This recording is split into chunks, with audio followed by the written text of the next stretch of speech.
Good afternoon, everyone, and good morning to those of you on the West Coast, and welcome back as we continue our three-part webinar series on driving a culture of performance. Today, we will still focus on part 3, hiring for culture. But we're going to alter our agenda just slightly and give a lot of examples about covering hiring and managing a remote workforce as we shift in that direction due to COVID-19. So we'll give some examples. Still the same kind of talk track that we were going to do before, and that we promised everybody we'll have some good examples along the way, however. So my name is Charles Summers. It is my pleasure to be serving as your moderator today. My goal is to make today's webinar as interactive as possible, so we've gone ahead and added a few fun polls to the discussion today. Also, if you have any questions at any time during today's presentation, please use the GoToWebinar questions queue. When it makes sense, we will jump into the questions as we go, and we'll also have a 15-minute Q&A at the end. If you'd like to reach out to me about any Humantelligence webinar questions or future webinar topics, feel free to reach out to me directly at charles.summers@humantelligence.com. Thanks once again for registering for the three-part webinar series. Some of you have been with us the whole way. And it's on driving a culture of performance. So over the last couple of months, we've covered the steps 1 and 2, measuring and managing culture.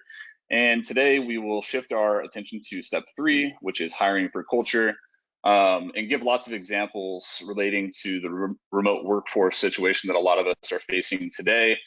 And we'll kind of go from there. And if you didn't come to either of the first 2 webinars, that's okay. Today will make just perfect sense without having gone to either of those first 2 sessions. I've also got recordings that I'll send out to everybody as well. So I want to make sure that you get the most out of your experience with us today. So I've put together a handful of items for your success. Most of you have already taken me up on this. It was on the landing page when you registered.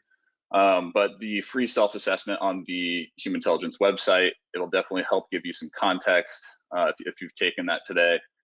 And then also something that we're offering to help in the remote situation is a free 90-day trial account of the Humantelligence platform. So we'll get into that a little bit more, but there's quite a few different things in there that'll help you measure and manage and hire in that remote environment. So our presenter, our CEO Juan, he'll talk about that quite a bit more, and we'll share some links with you in the chat in your go-to webinar control panel as well. So ask lots of questions. As I mentioned, we'll have 15 minutes at the end, so definitely ask those questions, and we will get to those as quickly as we can. And then just follow-up materials. So I'll send out a number of follow-up materials on the recordings from the previous sessions, the slides, the free assessment link, a white paper and infographic on the topic, and then also a link to join our webinar next Tuesday. So we've actually started a webinar to help you in your remote workforce, and so we'll get into that a little bit more as we go today, but it'll be a session completely dedicated to the things that you can do using the Humantelligence platform to help in your remote situations. So to get us started, I want to get into a poll question. So we've got a series of 3 poll questions right off the bat to kick things off. So give me just a moment here, and I'll pull it up. So you should have access.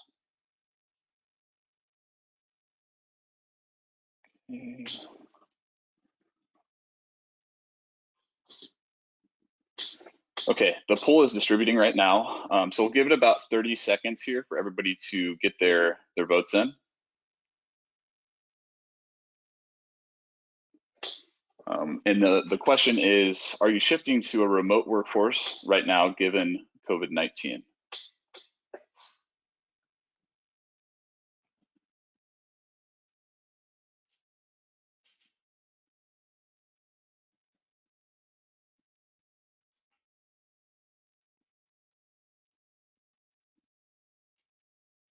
Okay, we'll give it about 5 more seconds.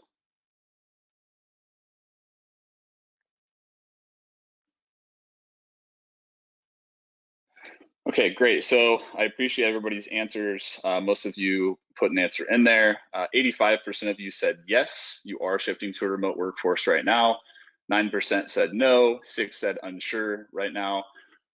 So for those of you who said yes, we'll have some great examples for you today of things that can help you in your specific hiring situations. We'll talk about managing that a little bit as well today.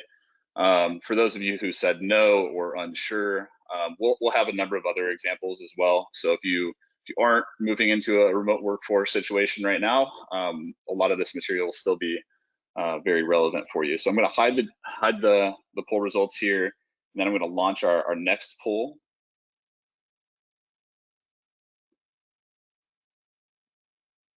Okay, so it's distributing now. And the question is, does your company have tools that can assess and identify high-risk employees who likely will not perform in a remote environment? So this is current employees. So our next question is going to be on identifying candidates. This is on your current employees. We'll give it about 20 seconds here.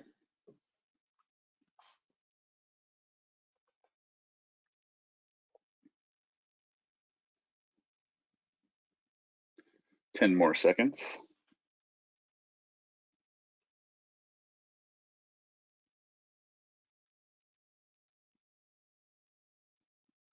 Okay, I'm going to go ahead and close the poll and share the results. So 24% of you said yes, you have some tools to help identify those high-risk employees that may not perform in a remote environment. 44% of you said no, you don't have those tools. 32% of you said you're unsure if you have those tools. So we'll talk about some of those today. And then our last poll. Oops.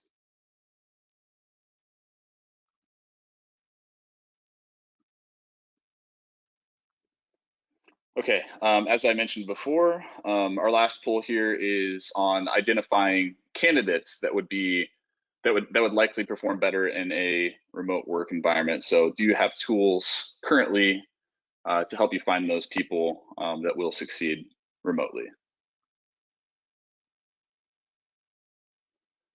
Give it about 20 seconds here.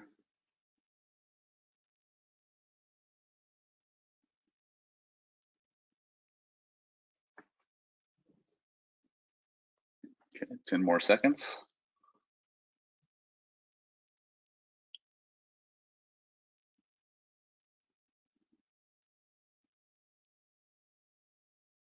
All right, great. So I'll share the results now. 21% of you said yes, you do have tools in place to help you find people that would succeed in a remote environment. 61% of you said no. 18% of you said unsure. So I have one more slide here, and then I'm going to kick it over to Juan, and he can kind of talk through these a little bit further. So give me 1 second as I pull back up the slides.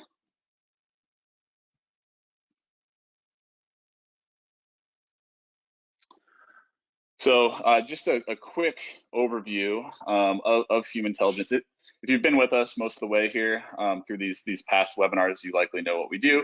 But for those of you who are jumping on for the first time, Humantelligence measures, manages, and hires for culture fit at every level of a company, the individual level, the team level, the group level, division, or even overall enterprise. And we do that in, sorry about that. And we do that in a 3-step process. So measure, manage, and hire is how we track those, and that's the 3 steps in this webinar series as well. So measure BMW. So we measure the behaviors, motivators, and ideal work environment of individuals and teams at your organization, and then we take that data, align culture by team or division to help you better manage your culture and calibrate a target performance culture. So we'll give examples about how to do that for working remote, and then we take that, apply a little bit of light AI to help you hire for culture fit to the strategy. So how to hire for a remote workforce. So we'll talk about that today as well.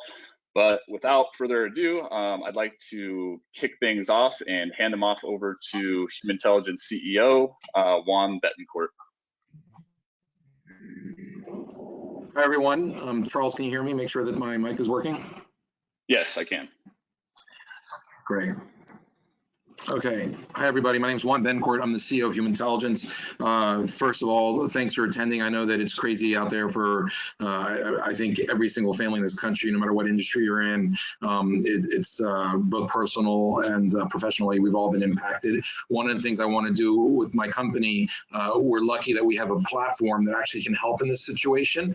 And so I'm going to talk about that today as well. And so we're going to convert this from being just purely the third part of measure, manage, hire, since most of the hiring is going to go down unless you're a supermarket or the Amazon. You're probably not hiring the next month or two. However, when things get picked up again, most people will start hiring again. So there is still relevancy in seeing what our platform does. So when you are ready to move forward in that type of world. But because of the exceptional nature of what's happening, Charles, it's not letting me move forward. I'm clicking. Yeah, it's just going a little bit slow. It's on a little bit of a delay. So, all right, so now it should be good. The problem is it went too far.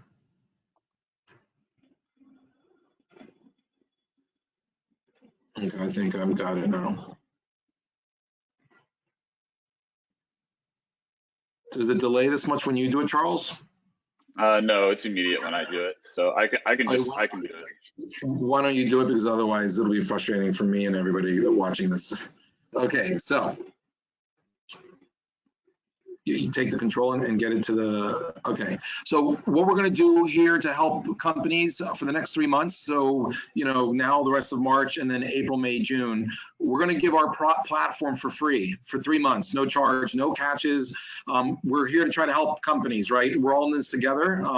It is a new reality. It's a remote workforce reality, and that means it's a new culture, right? So it is in our toolbox. We do have a platform to be able to help you identify the 75% of you who don't know how to identify people who might be high risk at your company, or teams at high risk of working remote, or even leaders and managers. We can do that and help you with that. And we don't want to make any money off of this for the next 3.5 months while you guys are in, tough, challenging times. So it's also a great way of giving a test run of our platform and improving your performance. So what we can do on the third bullet is we can identify high-risk individuals, teams, team leaders, applicants who are not built to work remote, meaning psychologically their behaviors and motivators are not aligned with what it takes to be a remote worker. And the preferred work environment is also not supposed to be sitting at home alone or with kids in the background. And so we'll show you how a platform like ours can identify a target culture that you're trying to get to and that which you're trying to avoid, and how you can apply it to people and get tips. Next week, our webinar will be a lot more on the tips and all the things you can do with it. Here, we are going to stay true to 80% around recruiting. So companies and managers, leaders can be proactive and use our tool to improve performance and develop individuals and teams at risk of working remote. So this free offer again, 3 months, 100% use of our complete platform. Obviously, you might not use the recruiting piece, but if you do have any roles you are hiring for, you can use it. But the culture piece for your workforce, no commitments, no strings attached. We just want to help. If it helps you, great in 3-4 months. If not, that's fine too. We don't expect anything in return. We're just doing our part to try to help save our economy, our companies, and our country. And this is for any person viewing this in any country. We're trying to help support the whole world here. You can go to that link. And Charles, if you can somehow send that out, that's a long thing to copy. But it's https://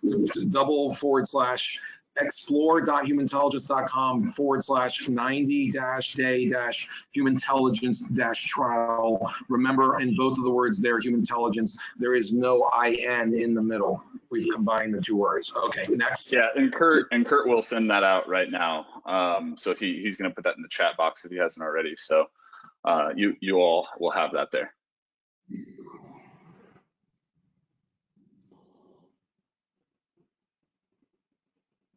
Next slide, Charles, or is it delayed? It's on the agenda slide right now, from what I can see. Oh, I'm still on the COVID-19 slide. Huh. There we go, agenda. So we're going to start with the recap of part 2, managing culture. We're going to talk about the problem with hiring for culture tools today. Today, we're also going to go into moving around setting a target culture and an ideal profile for hiring. So we're going to use examples around this new reality of remote. So what does a remote culture, individual, and team look like? So what is the ideal profile for someone who can be a salesperson or a marketing person or an R&D person or a secretary or whatever the role working remote? We'll show you how this drives business outcomes and then some of the ROI and expected results that we've seen in some of our clients. Next.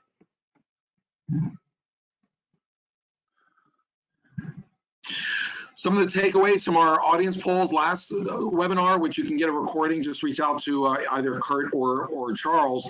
Takeaway 1 was that engagement surveys, even though they're really, really used, haven't really seen a lot of the results in terms of getting engagement to go down. It's still about only, I think the numbers, only 30% of employees are engaged today, still after 5 years of engagement surveys. Takeaway 2 is that, more important than engagement survey, is somebody happy or not, or, pissed off or not. More important is, what are the true behaviors and values of a person, and do they align with the job and the culture of the team or the company? And the takeaway 3 was, that although engagement's important, right, it is a valuable step, and it's in the wrong parts of engagement are being measured, you can actually measure these and manage these values to align people, teams to the culture and the strategy of a company. Next.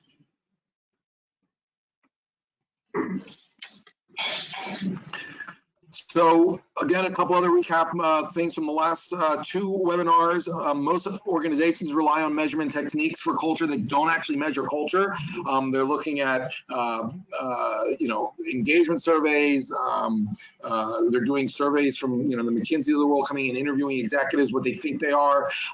So you really need to get to the core of what is culture, which is BMW, behaviors, motivators, work styles. Those 3 things, as Deloitte, PwC both agree in Burson and the Katzenbach Center at PwC, they agree that culture are the psychology of your people, behaviors, motivators, and the collective group. So you roll the data up person by person, and it's the collective group of what the behaviors and motivators are within a context and environment of the work. And so is the work more structured or creative, and we'll show you what this means again later today.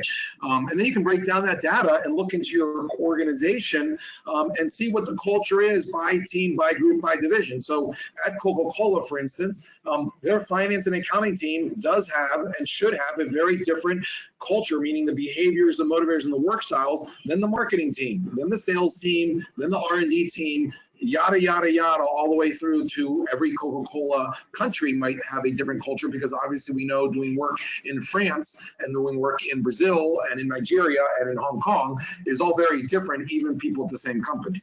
And then you can now use this data and align and set a target culture. So at the beginning of the year, when you set your objectives, goals, strategies, right, and the measures to track how you're going to do during the year, you can also set the culture roadmap to align to that strategy and those goals. And you can do that at the corporate level, at the divisional level, functional level, geographic level, and even down to the team leader level. Next. So hiring for culture. Once you've collected that data and implemented a target culture, what's next? Well, using your quote BMW data, again, behaviors, motivators, and work styles, to hire for your culture, these are the different steps. Now let's, for example, look at a remote worker profile, right? You'd want to build and rebuild this target culture for a remote worker. And we have, I think, I counted earlier, 1, 2, 3, 4, 5, 6, 7, 8 different elements of 28, because under behaviors we measure 8 things, motivators we measure 12, and work styles and work environment we measure 8. Of those 28, there's actually 8 elements that lead to a remote worker being good or bad. And so the high risk workers are those whose behaviors are really outgoing, where they're really free form, that they're so creative that if you don't put any structure, they're going to be not very focused. Motivators, there's 3 out of the 12 that we can measure that tell you if you have a high risk applicant that you're hiring or employee today that might be going remote, that you need to target and help and give tips on how to keep them focused. And that is in motivators, helping, okay, versus someone who's really self-reliant, someone who's really extreme order versus someone who's freedom and creative in terms of the work, and then belonging, someone who really needs that kind of team feeling to be motivated every day. Those are high-risk elements that people have at companies and individuals. And then in terms of work environment, those who really need a proven in the way things are done versus new solutions, or people that are need predictability and versus structure, those are people who are going to be high risk. So you benchmark and you create this profile, and I'll show you in the platform how to do that, so that when you hire, it screens everybody in point 3, and you then spend more times with the right candidates that fit that work remote, in this example, culture, than the ones who don't, even though they might have the same great resume. And you can use this information in everyday processes to improve working together, and now working as a remote organization throughout your organization, even though people are from home. Next. So align your teams to behaviors, motivators, and ideal work styles, right? And so they've proven that organizations are more high performing, 3 times more high performing, more high performing, are 3 times more likely to measure these different elements. They use this kind of data to make more intelligent hiring decisions. You can too, and you can eliminate a lot of this subjectivity that today is more about people hiring who they like or that they get along with or they connect with. There's a reason why eHarmony had a matching platform for business called Elevated Careers, and it went out of business after 4 years, because you don't need a platform to tell you who you get along with, right? When we talk at Humantelligence about best fit, in some moments in companies, you do want someone to be similar to the hiring team.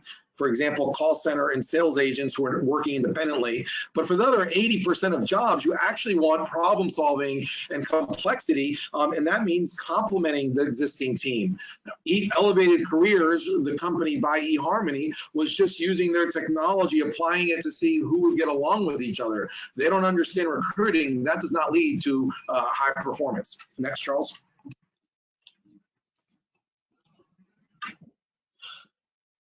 As we all know it, there's subjectivity in hiring. All experts agree our tool helps eliminate most of that subjectivity. 75% of decisions, actually, in a report and study by Sullivan in 2019, were proven to be made during most of the corporate recruiting processes by humans, on their intuition rather than data. And unfortunately, even when recruiting executives are presented with data, they also often don't take immediate action. Next.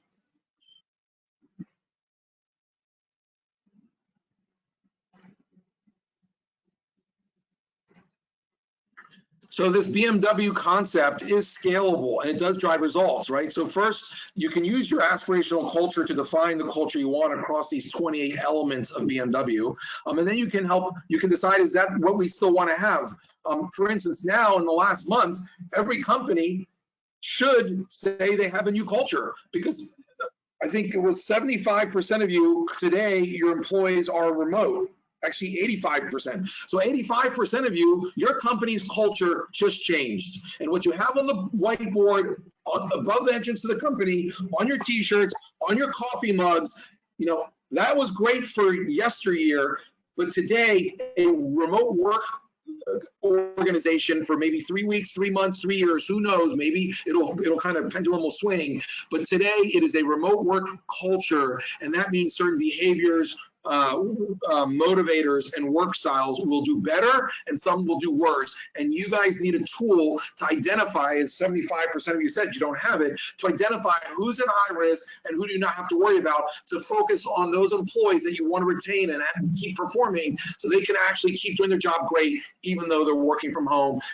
The same with teams and the same with team leaders who are going to have trouble managing from afar. Next.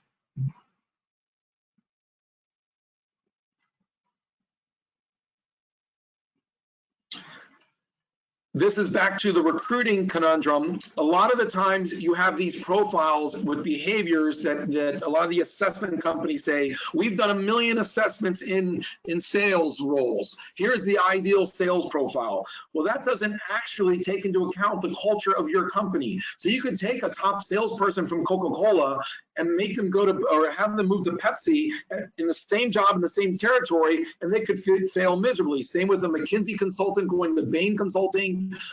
Same with a Goldman Sachs person in banking going to JP Morgan. Same thing with a great cashier register at McDonald's going to Burger King. All these similar type jobs might actually have a completely different way of doing things at those companies given the culture. So you can't just rely on these prefabricated assessment profiles that have nothing to do with your own company culture. Especially now in the last bullet point, let's say Pepsi and Coca-Cola, let's say one company decides to work remote and the other company doesn't. Well, the culture really necessitates a different type of marketing person who works at a headquarters like at Pepsi versus the Coke person, let's say, the Pepsi person who's now remote, who's a marketing person versus a Coke marketing person. Next.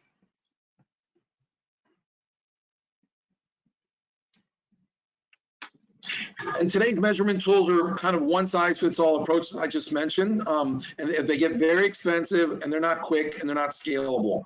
They're not integrated into your current platforms of Workday, SuccessFactors, ADP, iCIMS, Taleo, whatever it may be, Greenhouse, Bamboo. So you need a platform. Make sure, whether it's ours or any platform, we've taken the time to invest and actually integrate all of those. So all the data and all the insights, whether it is for your current workforce or hiring, you should be able to get that data through your own systems, through those back-ended APIs. Next. And go ahead and take presenter controls from me, Juan. Okay, perfect. So now I'm going to actually show you the platform and what it means to say, what does a remote worker, a risky, high-risk remote worker or team or leader looks like. So I'm going to take controls here, if I can change presenter. Okay, so you're looking at our platform, for instance, okay?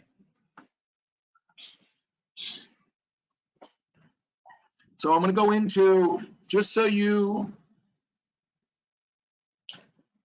refresh what our tool measures, we measure these 28 things.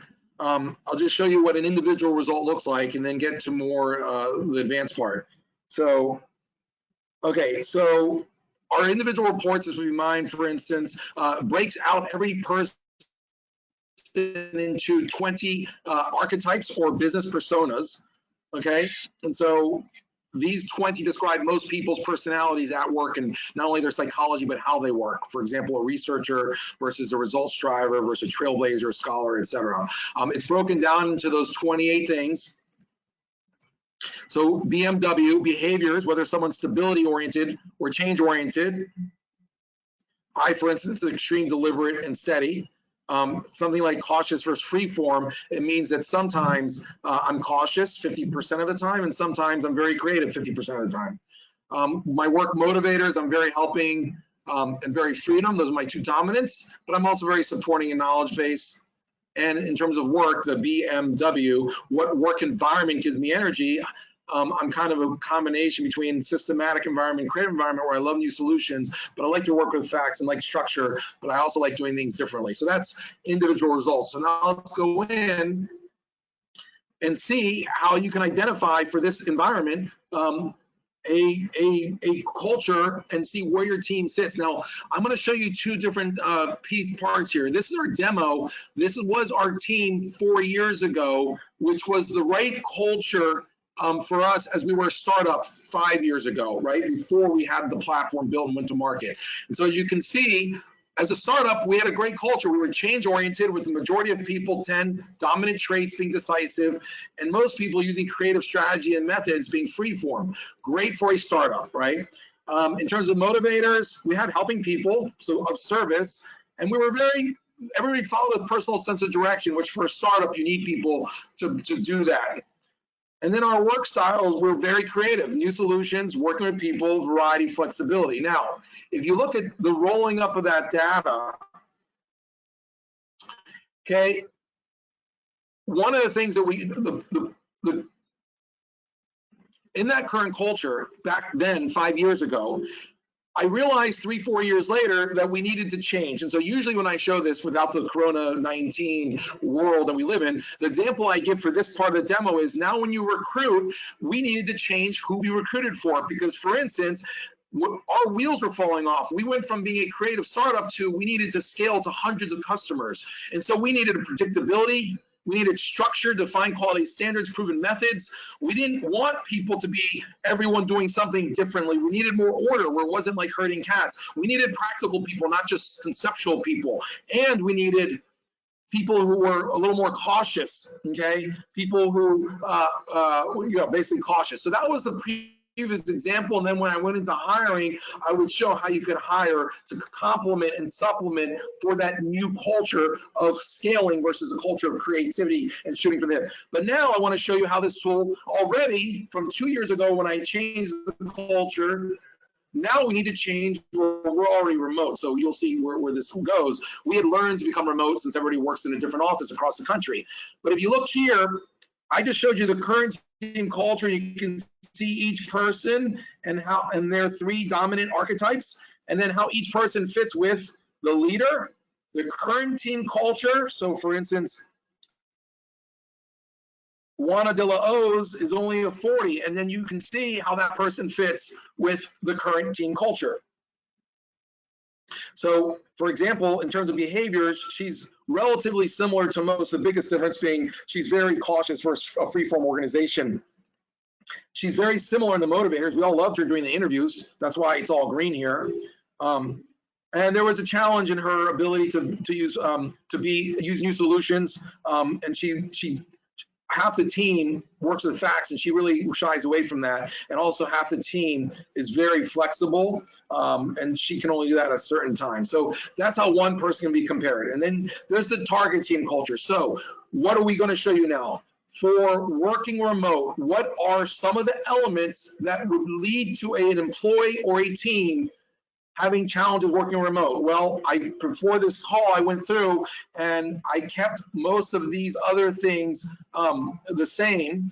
And so part of the things I changed, someone who's really outgoing is probably who likes generating enthusiasm, being with other people, they're going to have struggle. So again, we're looking to identify the people on the team who are going to struggle working remote. Another element under behaviors where people might struggle working remote are those who are really free-form, okay? Where they find new ways of doing things, right? So if there's no guardrails and they're at home and they're doing whatever the hell they want, you might lose some productivity from that person, but not as much as a person who's gonna be miserable being alone because they're so outgoing. Now, in terms of motivators, there's helping, order, and belonging are what we believe and what most psychologists would believe would lead to potentially someone having a challenge working from home. So those who would do great working remote are those who are self-reliant, right? They figure it out, okay? They figure out what to do. But someone who's really supportive and empathetic usually likes to be around others to feel that empathy. It's not extreme risk, but it's somewhat risk. In terms of order versus freedom, that's another one where people who value creativity over following established procedures, this is your employee who's loving working from home, right? They don't want to have to do the weekly team meetings, the FaceTime. They're going to do really well. But the opposite to that, people who love order, process, right, structure to everything, the weekly meeting, the touch base, the lunch at every set time, they're going to struggle a little bit. And then those who are really belonging, who want personal recognition and like that hello, like that personal touch, harmonious team, well, that's getting disrupted big time. So these are all elements that are going to lead to someone or a team or a leader who's high risk. Lastly, work environment. This is huge, right? The work environment is where most of the remote work will change. Okay, those who prefer, new solutions versus proven methods. The proven methods people who need everything well defined. Not only their projects, but their environment, right? Imagine with kids in the background, that's not proven. None of this work remote is proven. Anybody who's not used to, who likes proven methods is going to struggle. Same with people who love to work with other people face to face all day. Same with people like a predictable kind of planning, everything's the same. How do you now run your meetings? How do you now deliver something? How do you show what usually was on a whiteboard from your remote computer? When you don't have a whiteboard, you have 7 people, you want to show them something. Really challenging for this kind of predictability group. And then those who really like structure. These are all 8 elements that every one of you at your companies, of the 85% who are now working remote, are going to have challenges with. Okay, again, a plug for next week. We're doing a webinar to explain for each one of these what you can do in terms of actionable things to help those high-risk employees. So if you look, you can now see the current culture versus the target culture at a 63. Okay, and then you can do a side-by-side of my current team and that target, and you can see where you're similar and where you're very different. And this is actually a pretty close. Here are 2 elements under motivators where my team, current team, is very freedom independent. And so actually, this is, I'm sorry, let me go back. Because we're looking for a high risk, you would actually want the opposite. So you would actually want a high score to be the score. So that is the target team culture and how you can use it to identify individually. Let's now look at each person. So here's the target. Let's sort. And so now you can pick out each employee who, if they are similar to this target, they could be at risk. So Juana, for instance, is very similar to this target culture. So she's very cautious, she's very reflective, she's very stability oriented. This target culture is a change oriented culture. So she's going to be high risk. In terms of motivators, again, she's very similar to this high risk profile. She's very helping, okay? And she's very similar to the high-risk work environment. She loves proven methods. She loves working with people. It's okay that she likes doing things differently because that's the opposite of high risk. So you have with her 4 or 5 elements that tells you, she could be high risk. So we're looking for all the low scores here. All the low scores are people who are going to be high risk, which are several in this team. So let me now go to our actual team today. And this is data from before.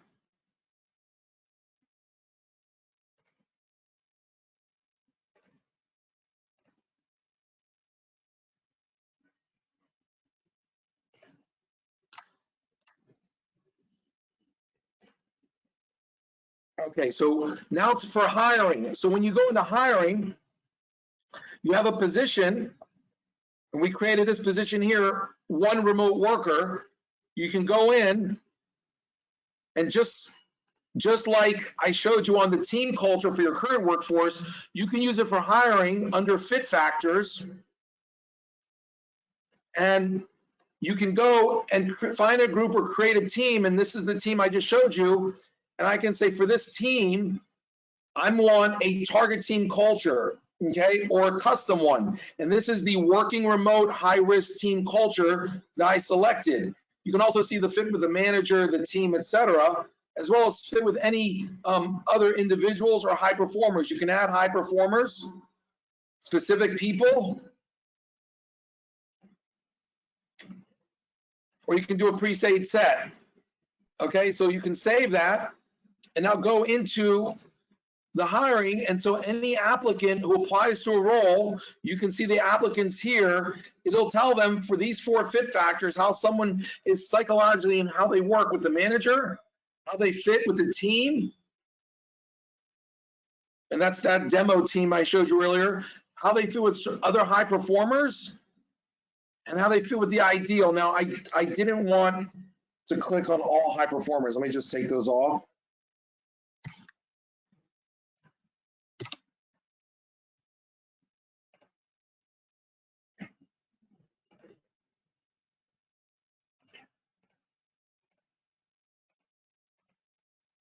Let me just take some of these off. So let's say these are your high performers. Okay, so now you go back in, and now when people apply to the role and you're looking for a remote worker, that is this one here, the ideal profile. And the ideal are those, the ideal is the ones high risk. We kind of are doing a reverse here. You'd want someone to be opposite. So you actually don't want best fit in this case isn't similar to high risk, it's opposite. So actually everyone who's a red would be not similar to high risk. So for example, Bart, who applied, before I interview Bart, I would just look at Bart and compare with the ideal, and Bart is very similar to a high-risk worker. So here, high risk, we've turned off deliberate, decisive, we've turned off steady. We're focused just on let's get rid of the people who are high risk when we're recruiting. He's really outgoing, really free-form. He aligns well with really extreme belonging, and he really needs proven methods, and he loves working with people. In this case, he's too high risk. So we want people on the bottom end of this actually. And those are the people who, for this job, are going to work better. And so now we can use this information to go and look for people. For example, look at Alexis. What a great profile. Compared to work remote, he's great because remember, 28 is opposite to high risk, so low risk. And the team gets along with him, and the hiring manager does. Same with Carrie Leidick or Franz Alphonse. These applicants, low risk, okay, because they're opposite the profile we just identified for high risk work remote culture, but great with the team. And 60 is the beginning of okay, so Carrie more so than Franz. And so I think you get the idea for this demo. I'll stop there on the demo and go back to the webinar.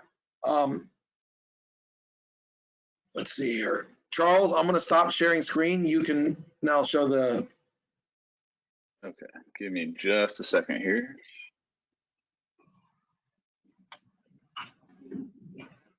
Okay, and then I think we decided we were going to skip these next couple of slides, and they're more just for your own use when we send out the slides afterwards. Okay, one. All right, perfect.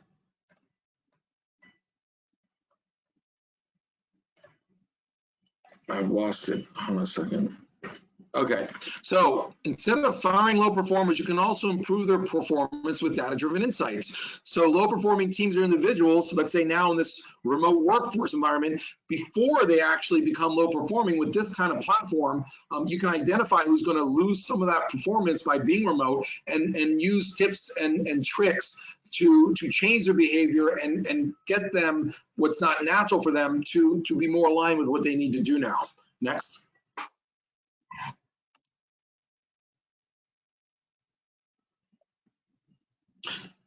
This has led to proven ROI and results for several of our clients. So Cinemex, a big movie retailer, is Mexico's largest movie company. They also have operations in the US, 14,000 employees. This type of looking at culture reduced 80% of the initial interview screens with an ideal fit profile. Now, it wasn't for working remote. This is a retail environment. They're probably getting impacted today, but last year they saved a ton of money by getting rid of that initial face-to-face interview.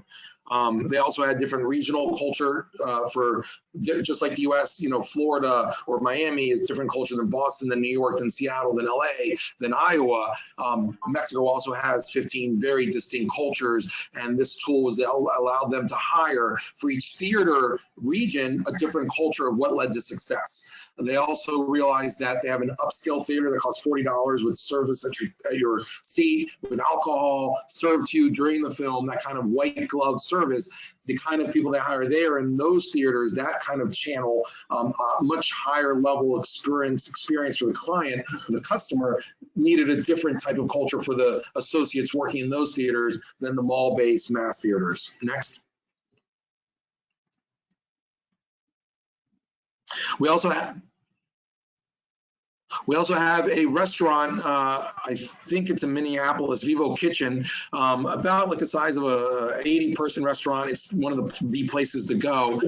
They use our software to integrate loyalty and retention drivers. So the culture around being really customer service was driven into the recruiting process and onboarding, developing people around a culture of being of service. So before us using our platform, before understanding who aligned with the strategic culture they wanted and hiring for it, they had a 65% turnover rate in the first 2 months of hiring somebody.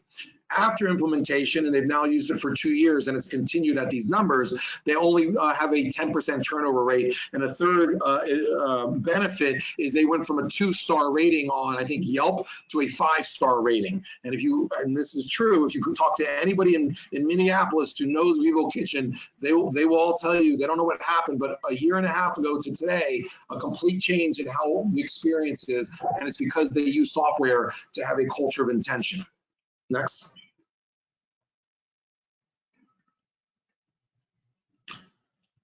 So you can hire and recruit for these 28 elements around BMW, behaviors, motivators, and work styles, and target a cultural change. So for organization's culture to improve the organization's overall performance, the culture must provide a strategic competitive advantage, and beliefs and values must be widely shared and firmly upheld.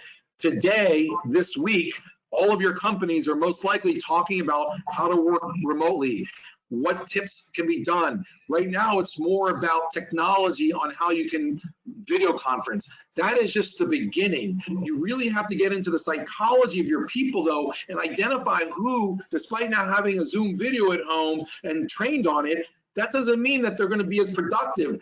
They might be distracted. They might feel alone or not engaged, even more so than before. And so you need to look at these BMW elements to see who's at high risk in terms of individuals, teams who work together typically in a space, now apart, as well as leaders.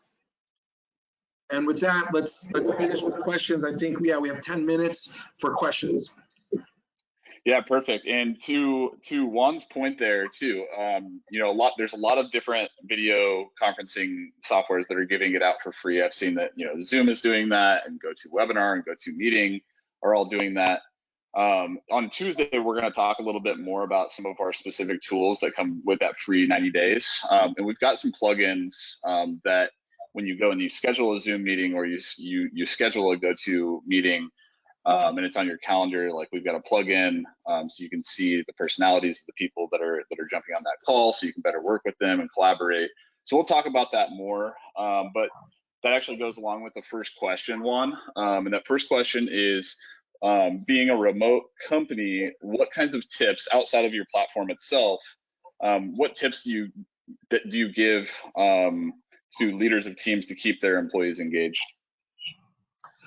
So we've been working this whole week with lots of different tips that we've been collecting, doing research around the internet, because I'm sure I'm getting on WhatsApp from different groups. I mean, not just because I work in culture, but we're actually focused on a great webinar next week to give you lots of examples.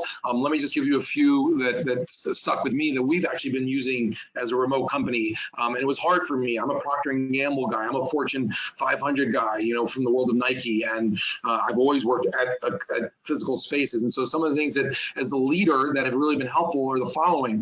And for all employees, whether they're high risk for work remote or not. So typically at the office, you know, you could just walk into somebody's cubicle and ask questions and get a follow-up.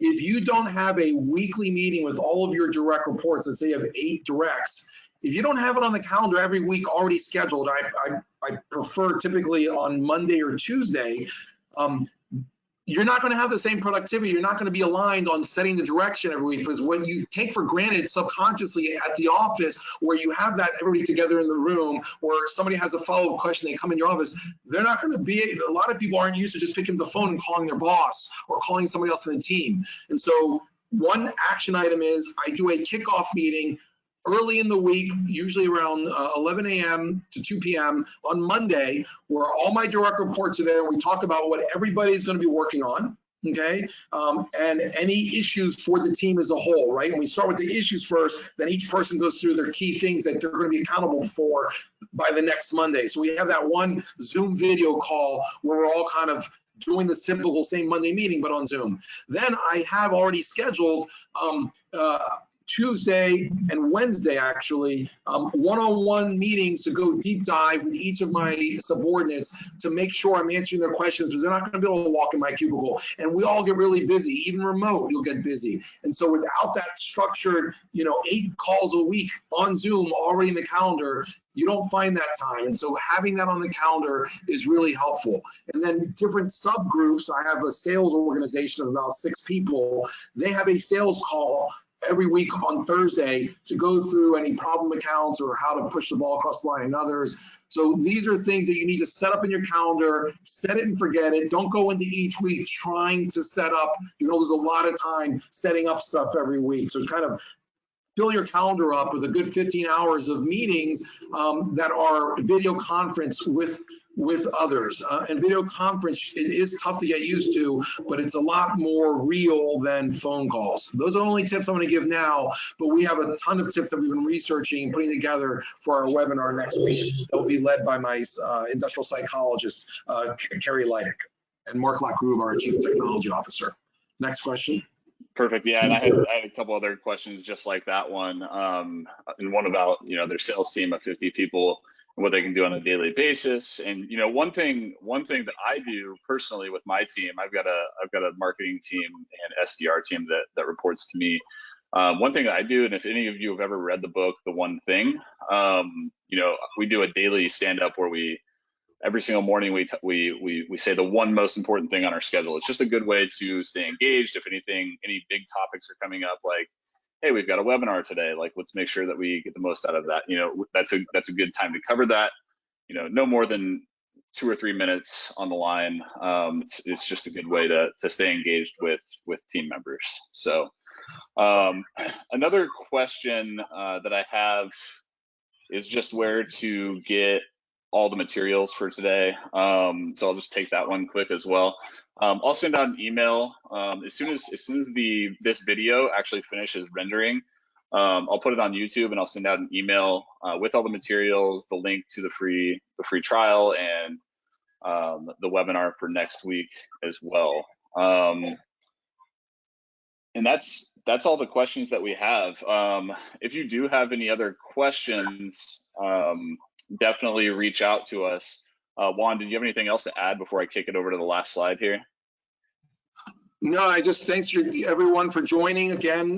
Good luck with your professional company experience in the next couple of weeks and months with your personal situation. We actually have a few employees already tested positive with COVID-19. Several employees actually have high-risk spouses. One who has lung disease and would die, and in the mid-30s. So we're dealing with the same stress you guys are. The reason I'm giving 3.5 months free is because I understand, we've had some supplier or vendors give us a break. I just want to pass it forward and give you all breaks, give you guys a chance to use this platform, continue with some of your plans on great software for your company that you can use at no cost until things get better, and then we can all revisit when budgets are there again and things are back online. But until that time, I think that we should all try to help each other as best we can. Perfect. Thanks, Juan. And yeah, just to reiterate, we've mentioned this live webinar next Tuesday quite a few times. Look for an email from me. I'll send that out directly to you so that you can get registered. We'll really dive into identifying employees who are at risk and improving your remote leadership and driving team collaboration. So again, I appreciate everybody coming out today, and we will see you on our next webinar. Thanks. Thanks, everyone. Bye.